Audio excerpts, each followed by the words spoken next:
Salam alaikum, si cette vidéo vous plaît, pensez à cliquer sur le bouton j'aime, à vous abonner et à cliquer sur la cloche de manière à rester informé de toutes les nouvelles vidéos publiées sur la chaîne Voix Off for Islam. Et pour finir, je vous invite sur notre site web voixoffforislam.fr. Vous êtes les bienvenus. A tout de suite, Inch'Allah. وهل أتاك حديث موسى إذ رأى نارا فقال لأهلهم كثوا إني آنست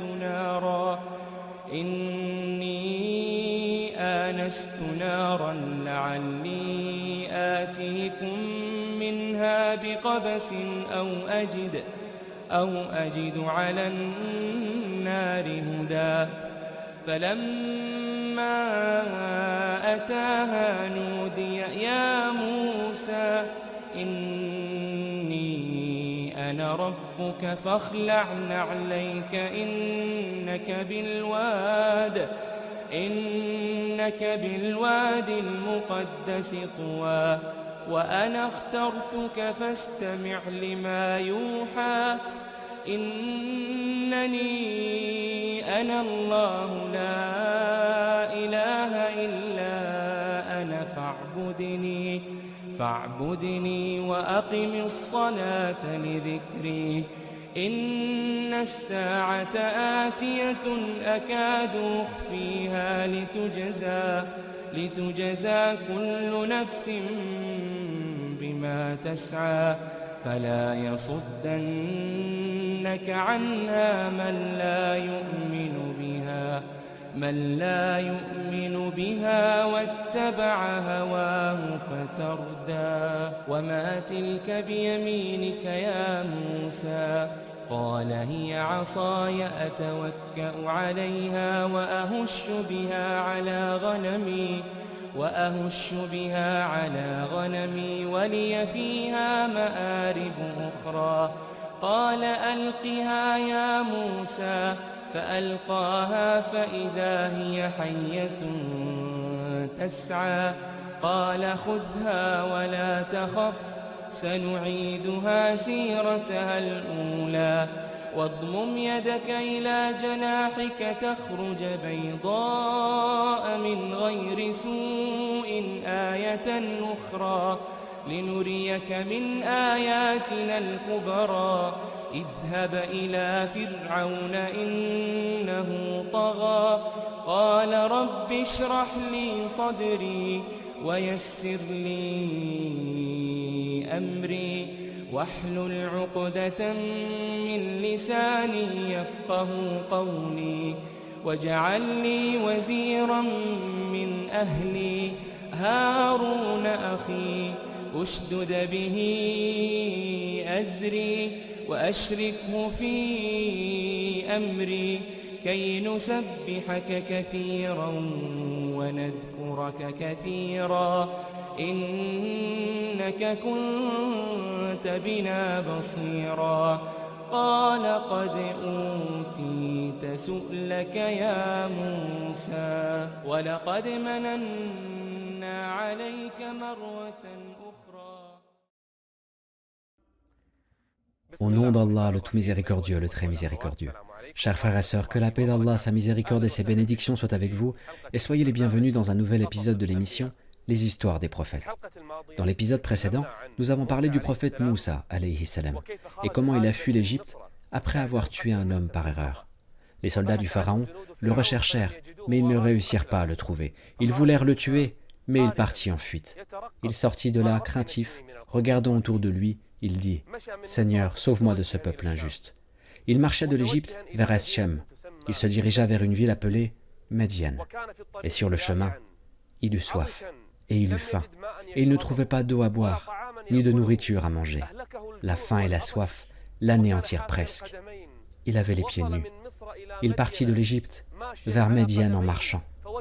Et de loin, il vit un puits. Et autour de ce puits, il y avait des gens qui remontèrent de l'eau. Ces gens avaient des chameaux, des moutons et d'autres bétails. Ils remontèrent de l'eau de ce puits. Immédiatement, Moussa alayhi salam se précipita vers le puits.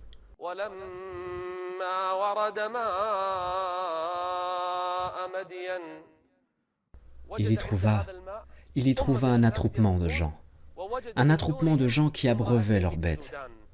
Et il y trouva également deux femmes qui se tenaient à l'écart du puits, deux femmes qui se tenaient à l'écart du groupe, deux femmes se tenant à l'écart avec leurs bêtes. Moussa, alayhi salam, s'étonna de voir ces deux femmes. Il s'étonna de voir ces deux femmes à l'écart. Il demanda à ces deux femmes, « C'est quoi votre histoire ?» Les deux femmes répondirent avec beaucoup de politesse, «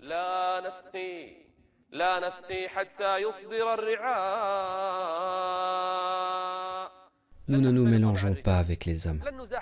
Nous ne nous mélangeons pas avec les hommes et nous attendons. Nous attendons que tous les hommes s'éloignent. Avez-vous un père? Avez-vous un père ou un frère qui peut le faire à votre place?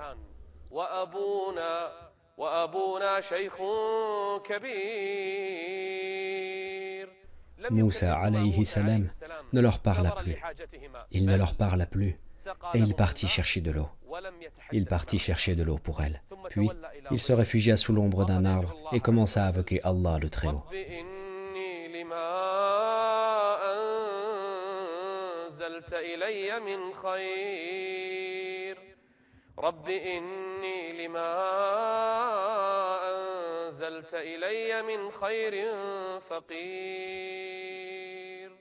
Les deux femmes rentrèrent chez elles plus tôt cette fois, car Moussa, alayhi salam, les a aidées. Elles rentrèrent voir leur père qui était fort âgé, et elles lui racontèrent ce qu'il s'est passé. Alors, leur père, qui est un homme pieux, demanda de ses filles d'aller chercher Moussa, alayhi salam. « Je veux lui parler », dit le père. Moussa, alayhi salam, était en train d'invoquer Allah le Très-Haut, et il vit une des femmes marcher avec beaucoup de pudeur et de politesse.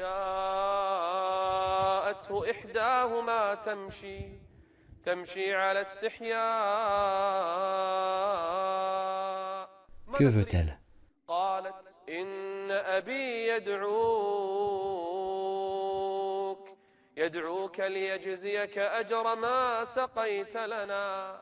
Et c'est à ce moment-là que commence la délivrance.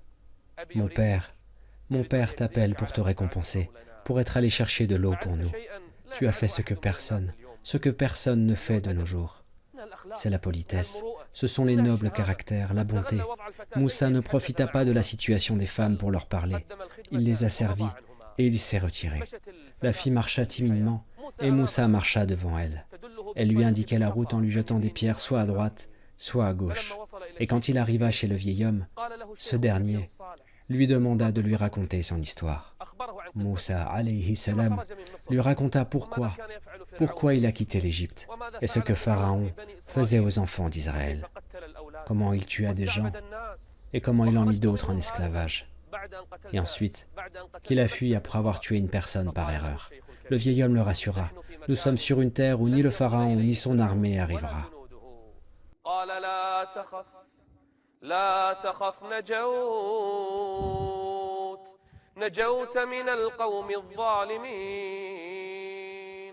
Puis, une des deux filles vint chez son père et elle dit, « Nous sommes des femmes, nous ne pouvons pas faire le travail des hommes.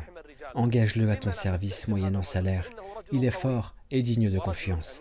Oh mon père, engage-le à ton service moyennant salaire, car le meilleur à engager, c'est celui qui est fort et digne de confiance. » Et c'est ainsi que commença petit à petit la délivrance de Moussa. Le vieillard vint lui dire, « Je veux te faire une proposition. » « Qu'est-ce que c'est? »« J'ai deux filles. Choisis celle que tu veux et épouse-la. Choisis celle que tu veux. »« Mais je n'ai aucune dot à donner, dit Moussa. Travaille à mon service durant 8 ans, et si tu achèves 10 années, ce sera de ton bon gré. »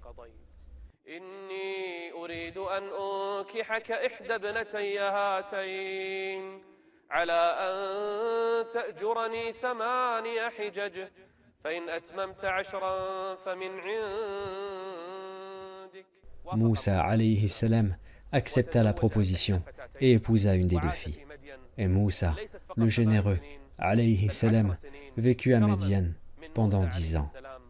La générosité du Seigneur le Très-Haut envers Moussa fut cette épouse et cette vie paisible pendant des années, loin du pharaon et de son injustice. Subhanallah walhamdulillah wa la ilaha illallah. Subhanallah walhamdulillah wa la ilaha illallah. Moussa alayhi salam vécut 10 ans à Médiane. Il vécut pendant 10 ans à Médiane avant d'avoir la nostalgie de sa terre natale, l'Égypte. Alors il prit avec lui sa femme et ses enfants et il repartit en direction de l'Égypte.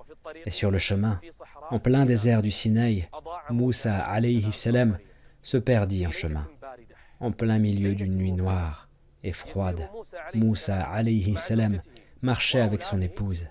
Il marchait avec ses enfants et il commença à s'inquiéter pour sa famille. Peut-être qu'ils mourront de ce froid, ou peut-être qu'une bête les dévorera, tout pouvait arriver.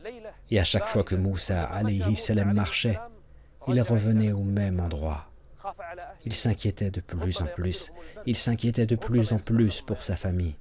Soudain, Moussa alayhi salam vit au loin un feu. Il se rassura en voyant ce feu. La joie l'envahit de voir ce feu. Il dit à sa famille, « Restez ici, je vais vers ce feu. Peut-être que je trouverai quelqu'un qui m'indiquera le chemin. Et peut-être que je vous apporterai un peu de ce feu pour vous réchauffer. »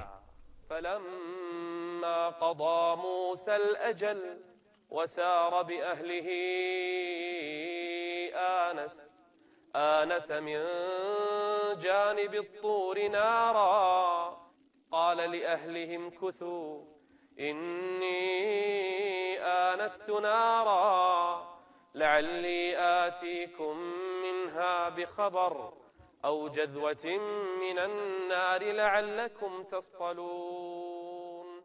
Moussa alayhi salam, qui était foncé de peau, marcha en direction du feu, avec son bâton et avec ses sandales aux pieds. Il marcha, pas après pas, et quand il arriva près du feu, dans la vallée au pied du mont, il trouva le feu. Mais Moussa, alayhi salam, était seul à être là. Il était seul à être près du feu. Et cette nuit était une nuit froide. Et Moussa, alayhi salam, est au pied du mont nommé At-Tour. Ce feu fut près d'un arbre vert. Et Moussa, alayhi salam, trouva cela mystérieux. Il n'y a personne près du feu. Le feu est seul. Moussa, alayhi salam, s'approcha, tout en traînant ses pieds par terre et le bâton dans sa main. Soudain, Moussa, alayhi salam, entendit une voix l'appeler. Quelle voix? Il regardait à droite et à gauche. Qui m'appelle? Une voix qui ne ressemble à aucune autre voix.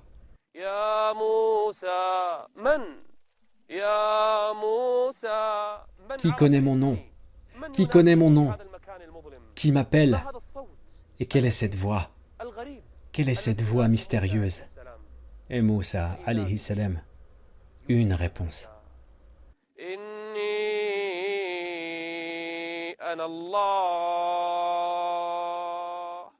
Allah est le plus grand. C'est Allah le Très-Haut qui parle à Moussa. C'est la première fois qu'Allah parle à Moussa.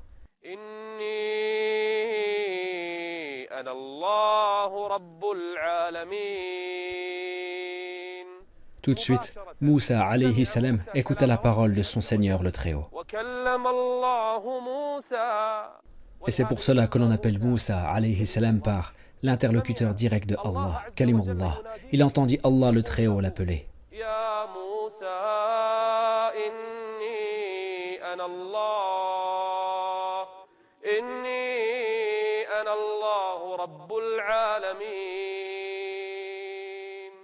Moussa alayhi salam commença par avoir peur, mais ensuite il finit par se sentir bien avec cette voix.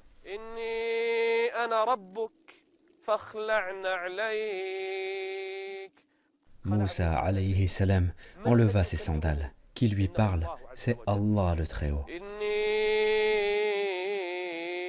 أنا ربك. C'est Allah le Très-Haut qui lui parle. Écoute donc ce qui va être révélé. C'est Allah le Très-Haut qui lui parle.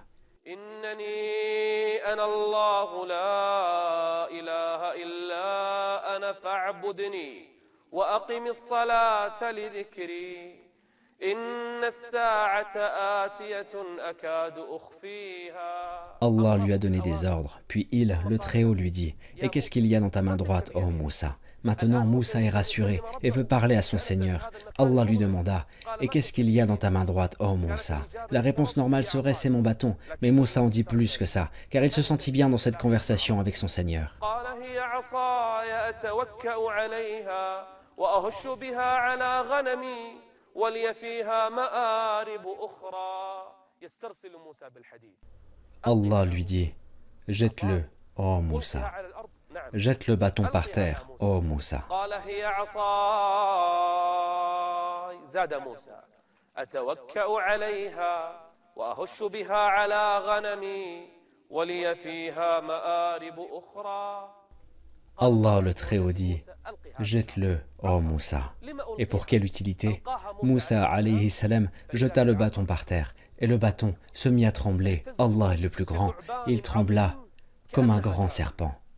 De peur, Moussa alayhi salam s'enfuit. Comment il se transforma en grand serpent? فلما رآها تهتز كأنها جان ولا مدبرا ولم يعقب. Il ne se retourna même pas. Moussa alayhi salam s'enfuit, mais le Seigneur le Très-Haut l'appela. « Oh Moussa, approche et n'aie pas peur. Tu es du nombre de ceux qui sont en sécurité. N'aie pas peur, oh Moussa. Ceci est l'un de mes signes. Prends-la avec ta main droite. » Prendre quoi? Prendre un serpent avec la main. Moussa alayhi salam s'approcha du serpent, et quand il mit la main dessus, le serpent redevint bâton. Oh Allah, quel miracle! Quand il jette le bâton, il devint serpent, et quand il le prend à nouveau, il redevint bâton. Ceci est le premier signe d'Allah. Et le deuxième, et serre ta main sous ton aisselle, et enlève-la. Elle en sortira blanche. Elle sera illuminée. Et quand tu la remets de nouveau, elle redeviendra comme avant. Quand il la ressort, elle devient blanche. آية أخرى لنريك من آياتنا الكبرى. Pourquoi tout cela? Tu seras mon envoyé. L'envoyé de qui? اذهب إلى فرعون اذهب إلى فرعون إنه طغى. C'est au milieu de cette grande vallée, au milieu de cette grande vallée, près de ce feu, près du mont At-Tur. Ce fut la première fois que Moussa alayhi salam parla à son Seigneur le Très-Haut. Et c'est au milieu de cette nuit noire, au milieu de cette nuit noire et froide, près de ce feu, que commença la mission de Moussa alayhi salam, pour qu'il se rende auprès de Pharaon, pour l'appeler à la religion d'Allah le Très-Haut, pour l'appeler au monothéisme et à l'adoration d'Allah le Très-Haut. Moussa alayhi salam se dirigea vers le Pharaon. Subhanallah walhamdulillah wa la ilaha illallah. Subhanallah walhamdulillah wa la ilaha illallah. Allah, le Très-Haut, ordonna à Moussa alayhi salam d'aller chez le Pharaon pour l'appeler à adorer Allah le Très-Haut. Moussa alayhi salam se rappela qu'il avait tué une personne auparavant et que le Pharaon le cherchait pour le tuer. Alors, comment osera-t-il aller chez le Pharaon? Si le Pharaon le tue, comment Moussa alayhi salam appellera à adorer Allah? Il pensa à ce qui lui est arrivé à sa langue quand il était jeune garçon. Alors, il demanda à son Seigneur d'envoyer avec lui son frère, Aaron, car Aaron est plus éloquent que lui. Allah le Très-Haut répondit à la demande de Moussa. Allah le Très-Haut dit, en parlant de Moussa alayhi salam, قال رب إني قتلت منهم نفسا فأخاف أن يقتلون. c'est le premier péché, et il pose problème. Et quel est le deuxième problème? وأخي هارون هو أفصح مني لسانا فأرسله معي يرد أن يصدقني. Assigne-moi Aaron comme assistant, accrois par lui ma force et associe-le à ma mission. Allah le Très-Haut dit à Moussa. Moussa, alayhi salam, Moussa revint en Égypte. Il revint en Égypte et il parla à son frère, Aaron, alayhi salam. Allah le rendit prophète, comme lui, pour l'assister. Aaron demanda alors ce que Allah a ordonné. Il a ordonné qu'on aille tout de suite au palais de Pharaon et qu'on l'appelle à adorer Allah, le Très-Haut. Et quand Moussa, bâton à la main, et Aaron arrivèrent chez le Pharaon, les gardes à l'extérieur les arrêtèrent. « Que veux-tu » demanda un garde. « Je veux entrer chez le Pharaon. »« Et qui es-tu » Dis-lui que c'est Moussa, fils de Imran. Le garde alla alors chez le Pharaon et lui dit que quelqu'un veut le voir. « Qui est-ce » demanda le Pharaon. « Son nom est Moussa. »« Quel Moussa ?»« Moussa, fils de Imran. »« Moussa, Ibn Imran est venu lui-même jusqu'à moi. Je le cherche depuis longtemps. Il est dehors et attend pour te voir. » Le Pharaon demanda qu'on le fasse entrer et Moussa alayhi salam entra, le bâton à la main et accompagné de son frère, Aaron. Moussa s'appuya sur son bâton. Il était fatigué. Moussa alayhi salam entra dans le palais du Pharaon pour transmettre le message de son Seigneur, le Très-Haut, et pour l'inviter, pour l'appeler à adorer Allah le Très-Haut.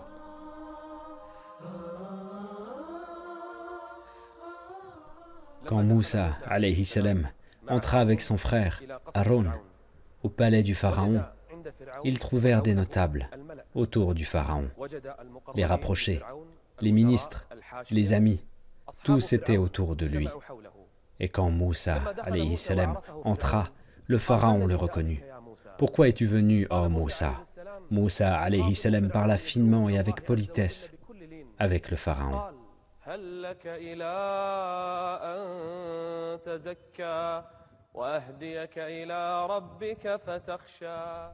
Le Pharaon fut surpris et étonné. « Toi, ô Moussa, nous t'avons trouvé, nous t'avons nourri, et tu as grandi chez nous.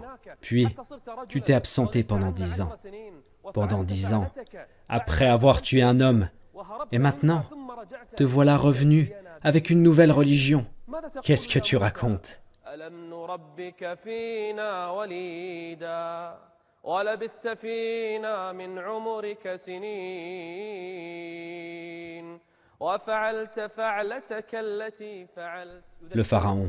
Le pharaon rappelle à Moussa qu'il a tué un homme.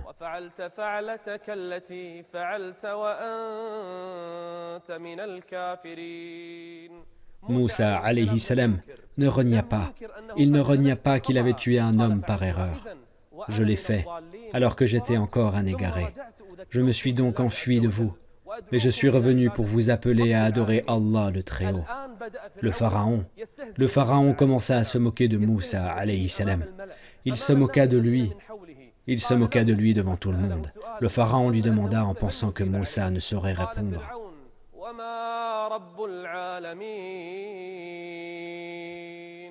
Moussa alayhi salam répondit avec audace.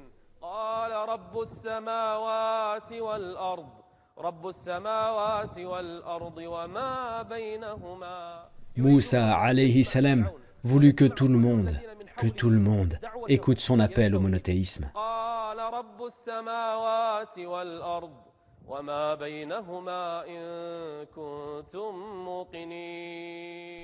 Moussa alayhi salam, Moussa voulut dire que le pharaon, qui prétend être une divinité, n'est qu'un menteur. Moussa alayhi salam leur demande d'adorer celui qui a créé les cieux et la terre et ce qui existe entre eux. Le pharaon se mit alors en colère et il se leva de sa chaise et dit à ses rapprochés, « N'entendez-vous pas ce que cet homme ose dire ?» Moussa alayhi salam répondit avec confiance.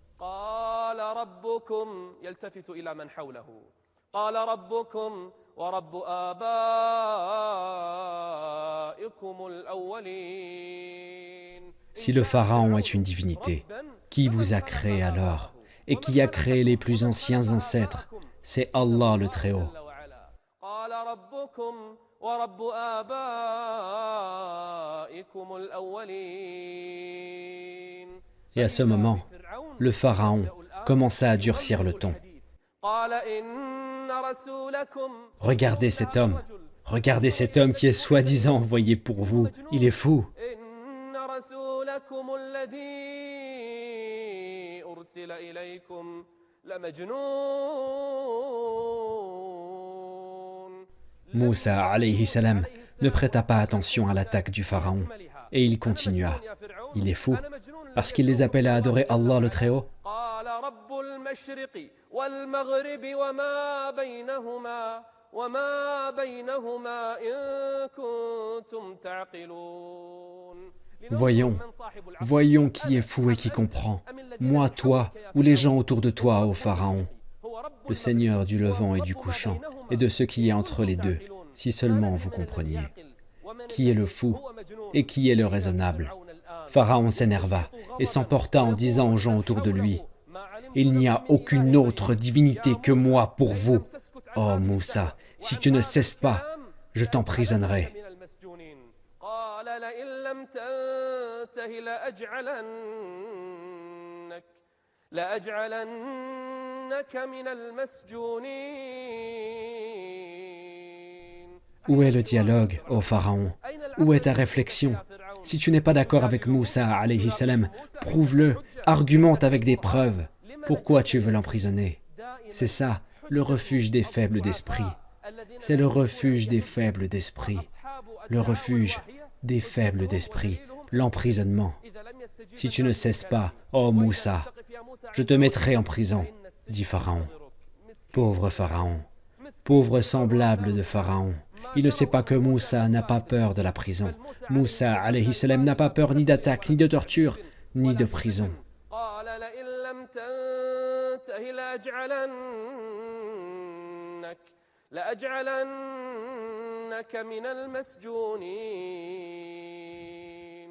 Moussa, alayhi salam, répondit au Pharaon.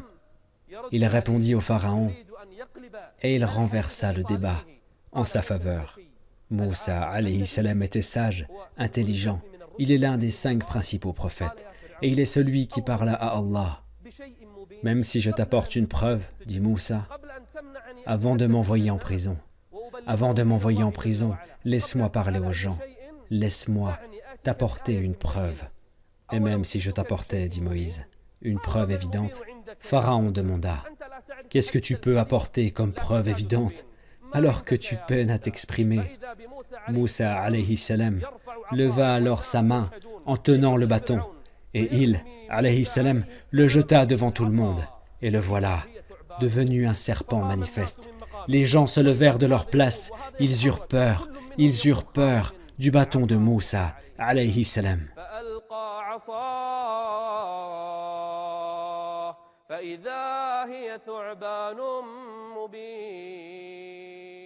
Puis, il tira sa main, et voilà qu'elle est blanche, étincelante.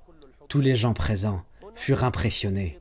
Et là, le Pharaon ne trouva rien à dire. Il ne sut pas comment réagir. Et après ça, que fit le Pharaon? Que dit-il? Et comment a-t-il réagi? Est-ce qu'il se rendit à la réalité ou est-ce qu'il défia Moussa alayhi salam pour une nouvelle confrontation? Et que se passa-t-il entre Moussa alayhi salam et le Pharaon? C'est ce que nous saurons dans le prochain épisode si Allah le veut. Et en attendant, je vous laisse à Allah le Très-Haut et que la paix et la miséricorde d'Allah soient avec vous.